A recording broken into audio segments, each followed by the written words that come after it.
nagira kandi nshimire abateguye ibi bikorwa byo kwifadikanya n'amakungu mu guhimbaza umunsi mpuzamakungu wahariwe ururimi kavukire. Ibikorwa nk'ibi biduha akaryo ko kwishimiriza nk'abantu bafise akaranga bahurirako, imico rusangi n'ururimi rumwe ruduhuza. Ivyo nivyo bituranga nk'abarundi, nivyo dushingirako mu gushinga icumu mu mashinga. Turongera tugafata aka karyo tukazirikana ingene twobungabunga ako karusho turushije ibindi bihugu bitari bike. Ivyo ntitwobitegera tutabanje gutegera icako karusho katumariye nk'abarundi.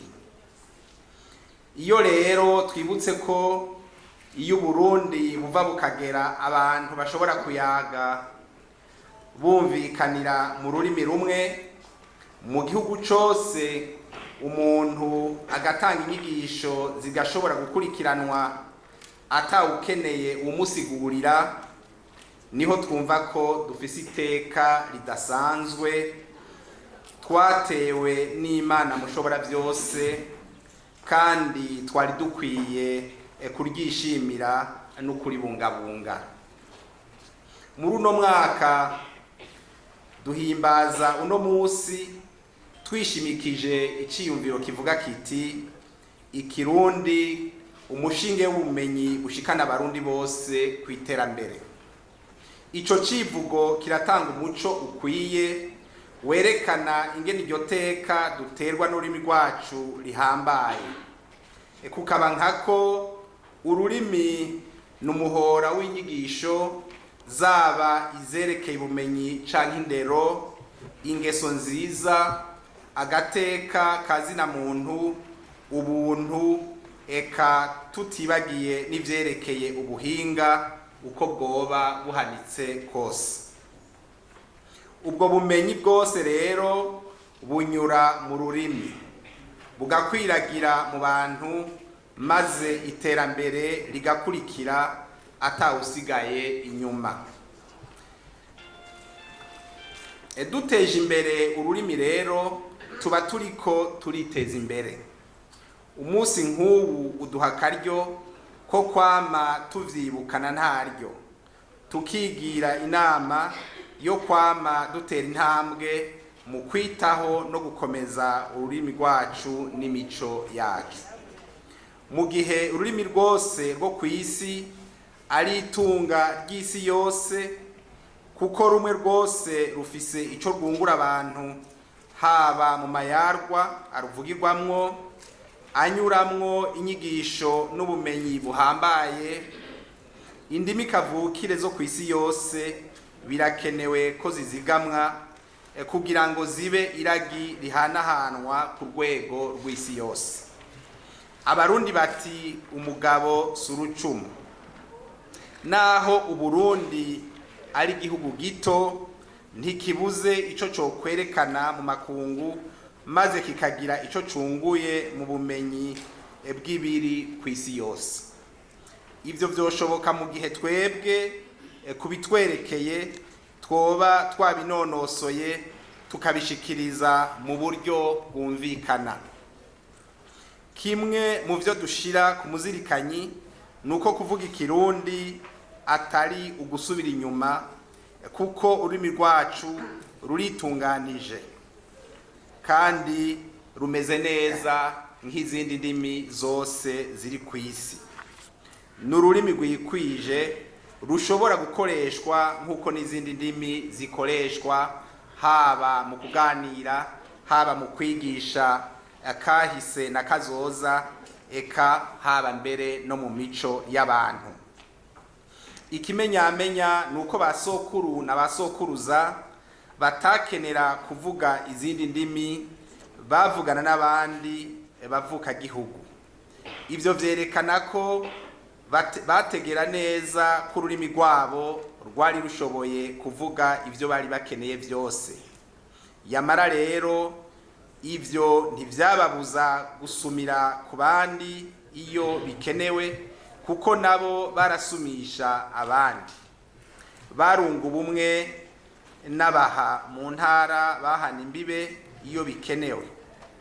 Birakwiye rero ko natwe twinanata tugakora ibishoboka byose kugira ngo ururimi rwacu rutere imbere, rujane mbere n'ibihe bya none.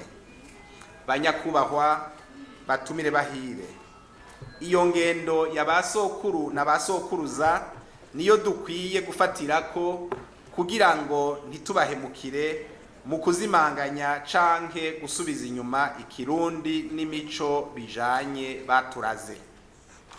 Kukaba nkako urwo rurimi rwashikanye Uburundi aho bugeze ubu, nirwo na ntaryo rwamye ruhererekanywamwo amayagwa yigisha abana, akabaha indero nziza, bakarukana akarangamutima k'ubuntu n'ubwitonzi, bagakurana ubwenge bwo gutandukanya ikibi n'iciza, bakagira umwete wo gukunda ibikorwa.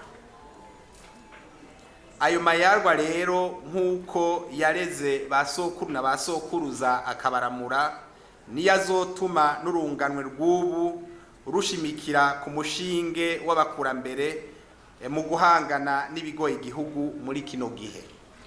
Iragikama ry'u Burundi ririmwo ivyiyumviro vyo kwiteza imbere, kutazerinze, kubungabunga amagara, gukunda igihugu no kukigwanira, eka n'ibindi vyinshi. Banyakubahwa, batumire bahire, turacakeneye kubandanya twiyungura ubumenyi mu vyerekeye iryo ragi rya basokuru na basokuruza rimurikira iterambere ry'u Burundi. Nico gituma twagomba gutera intege ibikorwa bijanye n'ubushakashatsi bwerekeye ikirundi n'abarundi. Ni nayo ntumbero yatumye leta y'u Burundi ishiraho urwego shingwa kirundi kugira ngo rutunganye ivyo vyose vyerekeye ururimi, iragi kama, ubumenyi kama, rwongere ivyo vyose bimurikire abarundi, barushirize kugira intumbero bazi iyo bava, kuko ariho babona neza n'iyo baja. Na mwanya dukoraniye muri kaminuza mu vyijejwe harimwo ubushakashatsi, twashaka abanyakubahwa mwese mukoraniye ngaha kubahimiriza, twongera tubatera intege kugira ngo ivyo mwatohoje muze muvyandike mu rurimi rwacu, kugira ngo abarundi bose bashobore kumenya ibintu bishasha mwashize ahabona, bibafashe kandi bifashe igihugu cacu mu iterambere.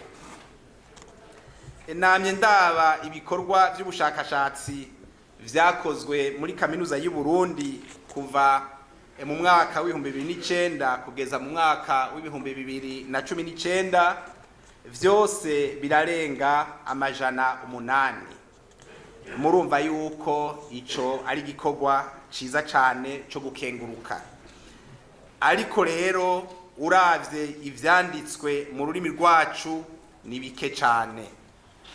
Tugerageze rero mu vyo twandika, tugerageze kubishira mu rurimi rwacu. Ndazi ko bitoroshe, ariko nivyo bizotuma dushobora gushitsa igihugu cacu kwiterambere. Dusavye rero yuko uru rubanza rubera umwe wese akaryo ko kurimbura ico ariko arakora mu gukwiragiza ubumenyi bushikana abarundi bose kwiterambere. Ni kuri ico cifuzo nemereje ko icese ko ibikorwa vyo guhimbaza umunsi mpuzamakungu wahariwe ururimi kavukire vyuguruwe. Tukaba tubifurije ibikorwa vyiza, vyaba ivy'uyu munsi canke ibindi mwene ibi mugiye kurangurira mu ntara zitandukanye. Nihahangame igihugu cacu ciza c'u Burundi, nihahangame ururimi rw'ikirundi, nihahangame ubushakashatsi buteza imbere ururimi rw'abarundi n'igihugu cacu c'u Burundi. Murakoze, Imana ibahezagire.